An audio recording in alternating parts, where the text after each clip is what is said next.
This is Crow Country. Many cultures retain their stories and memories by telling and retelling the information and pass them down from one generation to the next. This is called oral history. This is an educational program covering the traditional historic landmarks in the mountains and along the rivers in Crow Country. We will cover landmarks in 6 mountain ranges: the Wolf Mountains, Bighorn Mountains, Pryor Mountains, Beartooth Mountains, Crazy Mountains, and the Absarokee Mountains. We will also focus on landmarks along the Yellowstone River, known as Elk River to the Crow, and view a map of the Little Bighorn River, the Bighorn River, the Wind River, the Missouri River, and the Musselshell River with their Crow names. Today we will be listening to 7 highly respected Crow tribal members who were chosen to be interviewed because of their knowledge and expertise. Brief introductions follow. Heywood Big Day's Crow name is "A gentleman gives a present to a woman." He is a member of both the Whistling Water and the Bad War Deeds clans. Heywood is a tribal elder. Dr. Joseph Medicine Crow was appointed the official tribal historian by the Crow Tribal Council. His Indian name is Highbird. He is a member of the Whistling Water clan of the Crow tribe. Dr. Barney Old Coyote, known as Young White Buffalo Bull Calf, is a member of the Whistling Water clan of the Crow tribe. Dr. Old Coyote is the founder and a member of the Crow Cultural Committee. Marvin Stewart's Indian name is Bird That Wakes Up Early. He is a member of the Sorelip clan. Mr. Stewart is the Crow Tribal Abandoned Land Mines Engineer. Frederick Left Hand's Indian name is Caesar's the Living Bison Bull, and he is from the Big Lodge clan. Mr. Left Hand is a teacher. Elias Goes Ahead's Crow name is Knows How to Pray, and he is a member of the Ties the Bundle clan. Mr. Goes Ahead is a bilingual teacher with the Pryor Public Schools. Mardell Plainfeather's Crow name is Working All the Time. She is a member of the Big Lodge clan. Mrs. Plainfeather is currently the Crow Field Director for the American Indian Tribal Histories Project.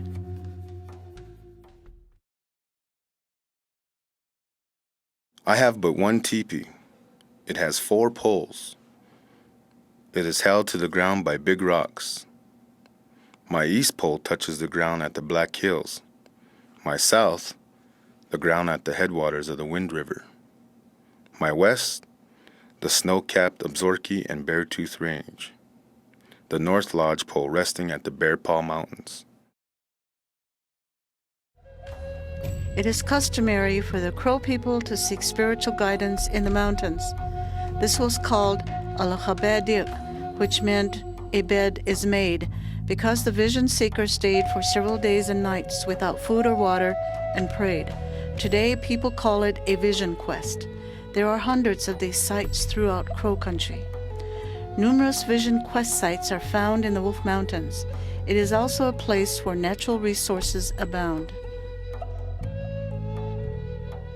What it was before was a place of where young warriors would go up on these peaks and fast for days, seeking guidance. Back in the old days, it was a natural habitat for the roaming buffalo herd. There's a vast reserve of mineral in that vicinity, so it's viewed and valued differently now than what it was before. If you look towards the mountains, they're very jagged and they look like the teeth of a wolf, and this is why they call it the Chadish, because they resemble the wolf teeth.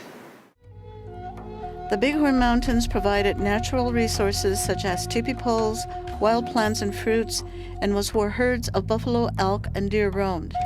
Many buffalo were chased over the cliffs at one time. They would cook or preserve the meat and other usable parts for food and for their future needs. These are called buffalo jumps. There are many buffalo jumps in the area, But today, Doctors Joseph Medicine Crow and Barney Old Coyote will discuss the buffalo jumps at Grapevine Creek, Dryhead Creek, and Hoodoo Canyon. I've been studying buffalo jumps for a long time. And the Crow Indians call that a place here on the other side of Bighorn River near the foot of the mountains, up a creek known as Grapevine Creek. Crows call that Isakshe Arishchidusha, means where men pack their meat out. They have, about a dozen buffalo jumps up there. And this creek is Grapevine Creek. And Crow, that means, they call it Bajay Steel, where the men packed, meaning where they packed meat. And there are over 37 buffalo jumps identifiable on this side hill. That's more than what's listed for the rest of the United States. In one area, 4 miles by 5 miles, there's more here in buffalo jumps than anywhere else in the country. Way up on top, they call Eagle's Eye, on the west side of the canyon there, where the Dryhead Canyon comes, there's a kind of an arch there and big hole in the rock. Eagle's Eye. There's some vision quest places there, and there's a few little markings up there too. Also, there's a creek that flows into Dryhead Canyon. That's called Hoodoo Creek. The Bighorn Mountains are the site of many Crow historic landmarks. We will discuss a few, such as Cloud Peak, known as Awahawagusawisha to the Crow. Cloud Peak is located in Wyoming and is no longer on the Crow Reservation. However, Crow people still go to the area to pray and to seek spiritual guidance. The Crow people say that our people before we became Crows were in this country, and they were in the mountains. They were in the foothills. They were all over this place. And it is told that the Creator said, I've made different places for different beings, and I'm going to put some people in this particular area.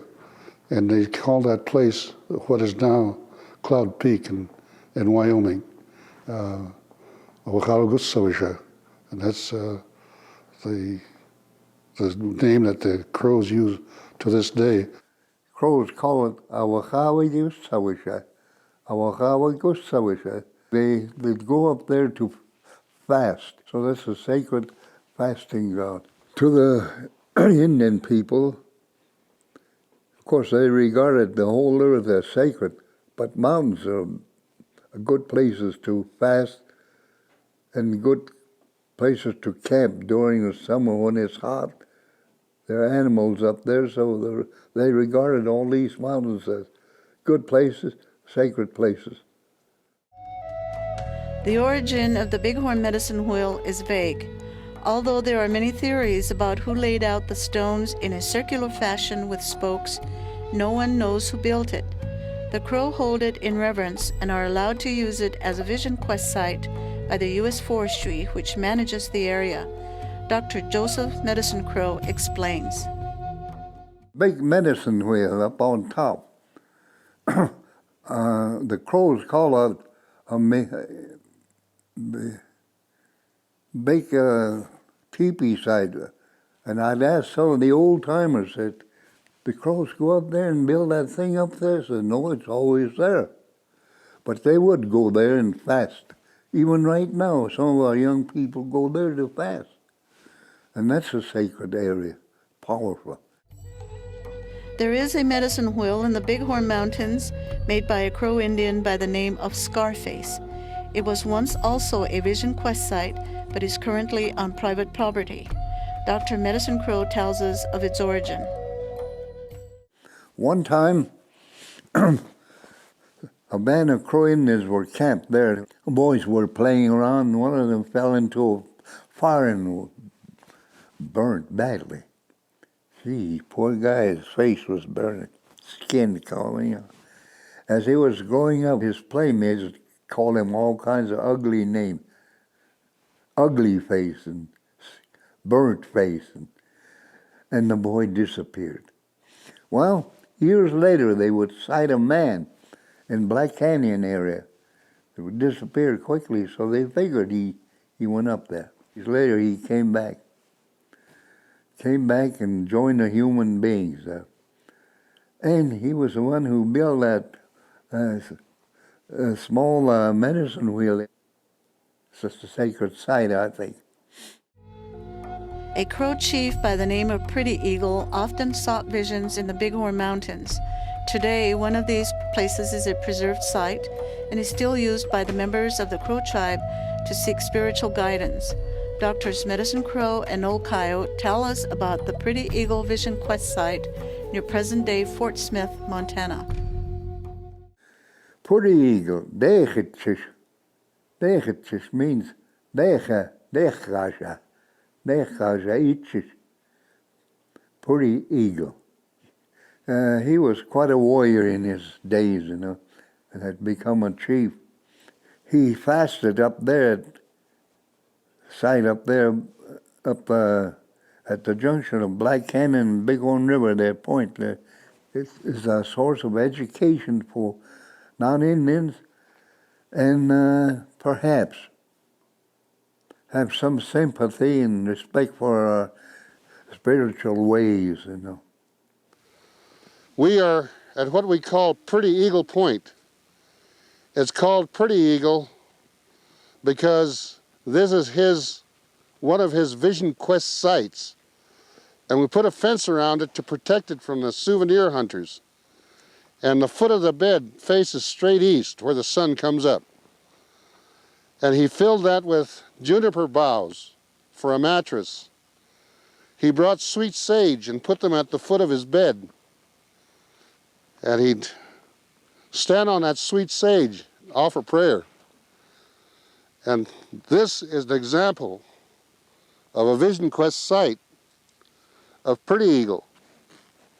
Pretty Eagle became a great chief. Pretty Eagle became a principal chief of the Crow. There are many Crow historic landmarks in the Bighorn Mountains. Doctors Medicine Crow and Old Coyote tell us about the Father DeSmet cross, which was built by a priest by the name of Jean-Pierre DeSmet and members of the Crow tribe. Yes, Father DeSmet cross. Father DeSmet was on his way to Flatheads in 1843. He came there, coming along the foot of the mountains there, and met the camp of Crows there below the Yellowtail Dam, the Warm Man Creek. There's a creek that comes off the hill. They were camped there, and he came there and met them there. According to his diary, he said he held Mass. Before he continued his journey, he went up the mountains. He went up there and made this cross. He'd go pick up rocks, about melon-sized rocks, and made a cross there, about 25 feet long and about 10 feet for the arms, about 3 feet wide, about a couple feet high. It's still there. It was on these very mountains that the Crows welcomed Father DeSmet, 1840. The first Christian service ever on the Crow country was right up the face of this mountain, about 7.5 miles. And when they got done with that, the whole congregation of Crows that he called together, there were 111 of them, they all picked up rocks and they made a cross to commemorate the first Christian Mass ever held in Crow country, and it was right on these mountains. Now that tells you something. That tells you that even though those traditional Indians were as traditional as they would come, even though they didn't understand English, they would welcome anyone who wanted to worship and let them do it in their country. And as long as they treated with respect, they welcomed them. Military forts were built along the historic Bozeman Trail to protect gold seekers headed west. Fort C.F. Smith, built in 1866, was in Crow country. Dr. Medicine Crow and Frederick Left Hand explain. When Fort C.F. Smith was established there on the Bighorn River near the mountains, the Crows took it upon themselves to protect that fort from Sioux and Cheyenne, who were always harassing the fort there. It was a northern post to allow for the Bozeman Trail. They've abandoned this because of the isolation. There's part of the foundation is still visible, and there's a lot of historical value to it. Negotiations to build a hydroelectric dam in the Bighorn Mountains began with the Crow tribe in the late 1940s. By mid-1960, it was completed against the protests of the man it was later named for, Robert Yellowtail. The Bureau of Reclamation started thinking about the dam up there. So when Robert Yellowtail heard about it, he didn't want the dam up there.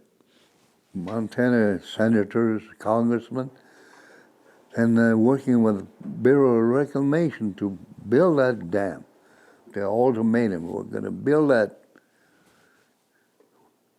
whether you want it or not. Park Service kind of took over after the dam was complete. They call it Yellowtail Dam. These are also the resting places of our departed. So right here is a resting place. There's some things in there, don't disturb it. There's some more, there's just 5 within about 50 yards of here. And all these other hills are full of final resting places. That's why we say the bighorns are dear to us, because it's 4 things.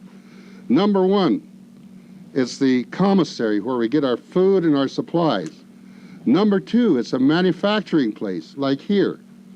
Number 3, we come up in here to get spiritual guidance.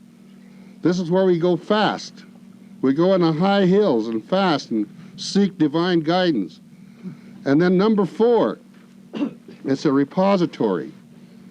We bring our people up here and put them to rest up here. So it's those 4 things that we hold to be dear to the Crow people. That's why we call this our cherished mountain. We will now discuss some Crow historic landmarks in the Pryor Mountains. The most notable site on the gap of the Pryor Mountains, where 3 buttes dominate the horizon, is known as the Castle Rocks. Crow men also sought spiritual guidance on these buttes. Heywood Big Day talks about the story of Arrow Rock, from which the Crow name of that area, Papua, originated.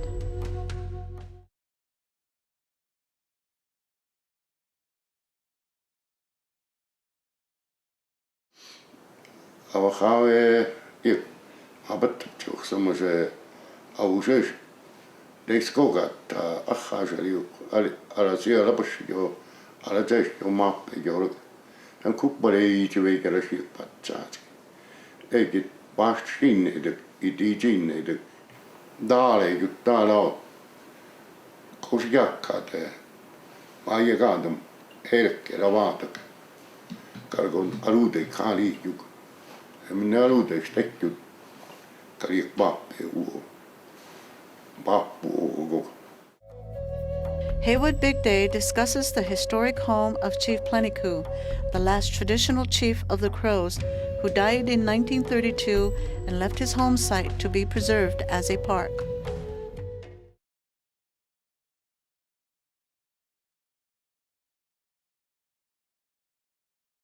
Aku kali Pappu kawinem aktis ale okayo.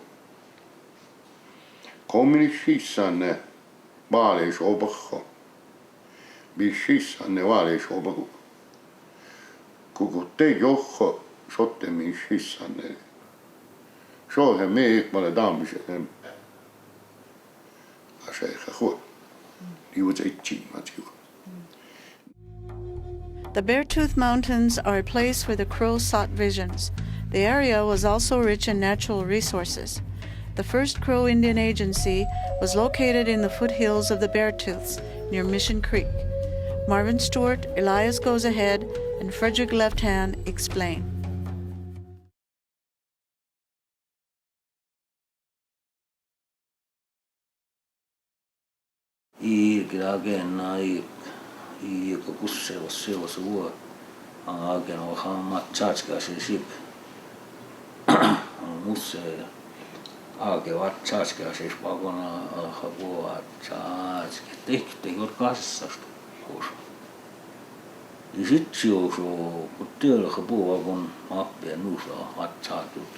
One of the very important hunting grounds that the crows that they hit and fought for so dearly is just north of Yellowstone Park there, in the Gardner area there, where our old hunting ground, our old lands, the land of the sacred waters, Yellowstone Park, said that the native cutthroat trout lived there. All the animals, the wolverine, the mountain goat, the Rocky Mountain sheep, that was one of the favorite hunting grounds up there on the high country of Yellowstone Park. And everything that was to be had there, the Slough Creek, it had everything to flourish and to sustain the diets and everything that a crow camp should have there. That locality, the Crows settled into it about 1869, 1870, right after the treaty, the third treaty that the Crows had with the United States government, which took place May 27, 1868. And soon after that, they've established that post, that part of the reservation, which is the western end of the 8 million that the treaty recognized in 1868. And they call that place Bishchilinuzal, which means where they stockpile Army yellow blankets. That is what that means, Bishchilinuzal, representing those yellow looking type army blankets. That's the name of that place. The Crazy Mountains are another historic landmark because the Crows named it. It too has vision quest sites located there. Marvin Stewart explains.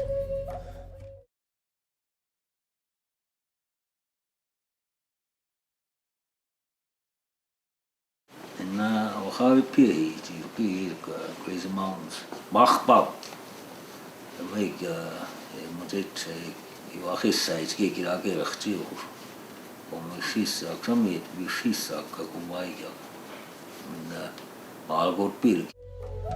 there are Crow Vision quest sites in the Absarokee Range also. The tribe's second agency was located in the foothills of the Absarokee Range Mountains. Frederick Left Hand explains. The second agency was located on the East Rosebud Creek, which enters into Stillwater. And that place, Crows call that,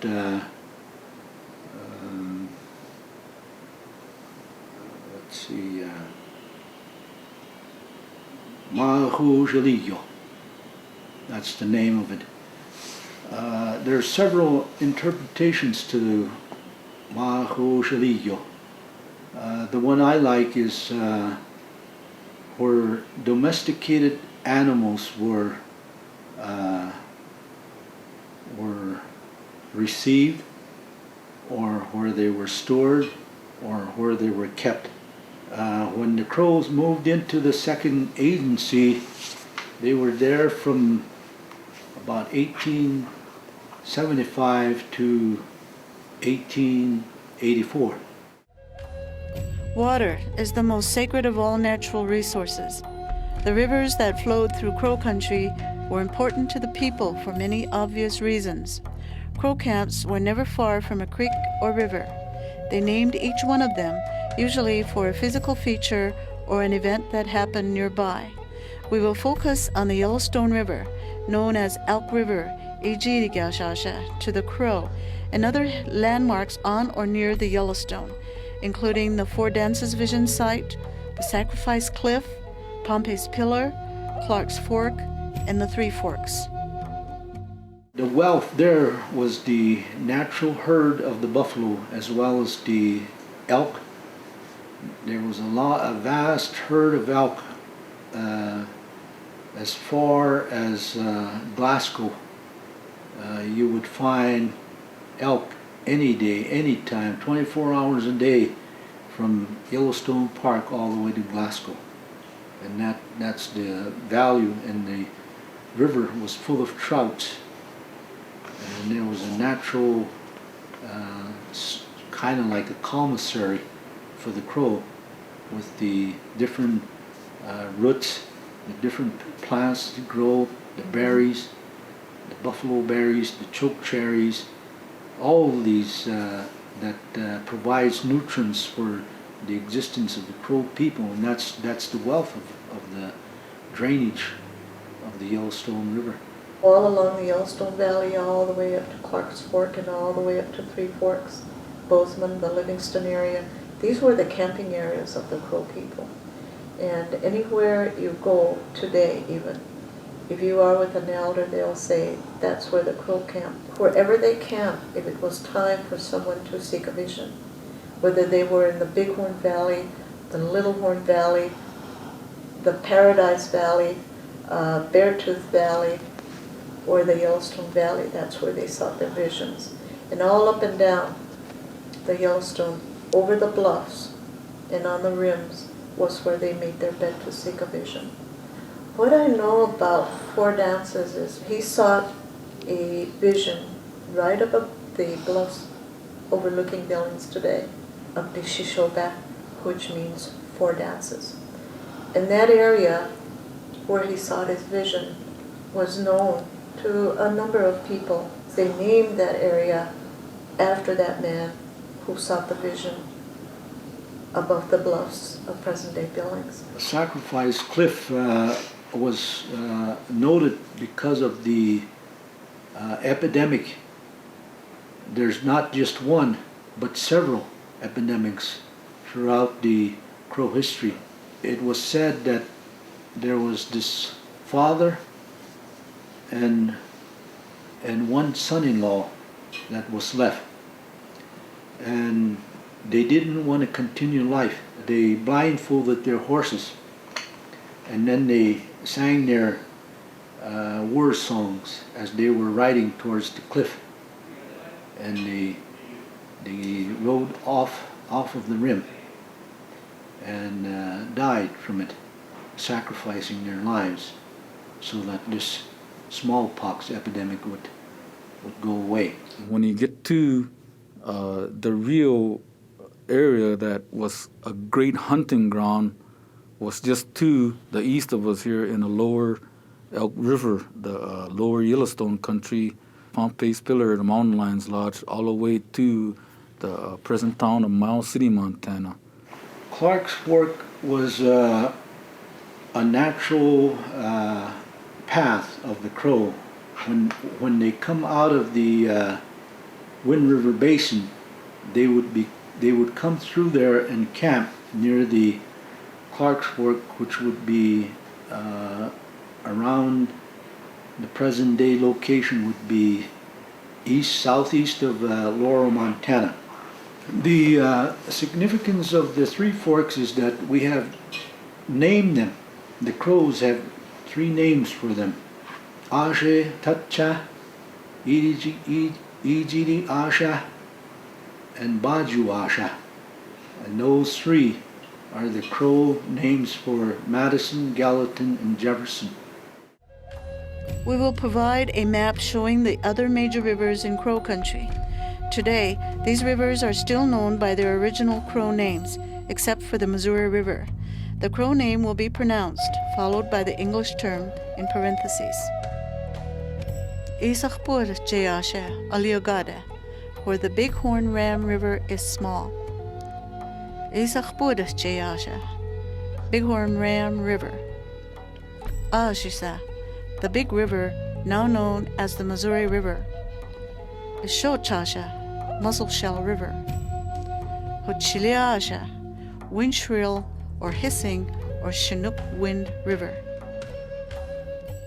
Crow fair time, you hear them at the turn of the song, 4 beats, and everybody turns and salutes the mountain, because that's where all the spirit power comes from.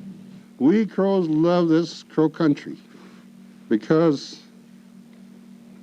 as you look across here, you'll see that this is not just dirt and soil. It's liberally mixed in with the remains of Crow people. Welcome to Crow Country. The Crow Country is exactly at the right place. It has snowy mountains and sunny plains, all kinds of climates and good things for every season. When the summer heat scorches the prairies, you can draw up under the mountains where the air is sweet and cool, the grass fresh, and the bright streams come tumbling out of the snowbanks. There you can hunt the elk, the deer, and the antelope when their skins are fit for dressing. There you'll find plenty of white bears and mountain sheep. In the autumn, when your horses are fat and strong from the mountain pastures, you can go down into the plains and hunt the buffalo or trap beaver on the streams. And when winter comes on, you can take shelter in the woody bottoms along the rivers. There you will find buffalo meat for yourselves and cotton bark for your horses. Or you may winter in the Wind River Valley, where there is salt wheat in abundance. The Crow Country is exactly in the right place. Everything good is to be found there. There is no country like Crow Country. We have covered the Crow traditional historic landmarks in 6 mountain ranges and along 6 rivers running through Crow Country in this program.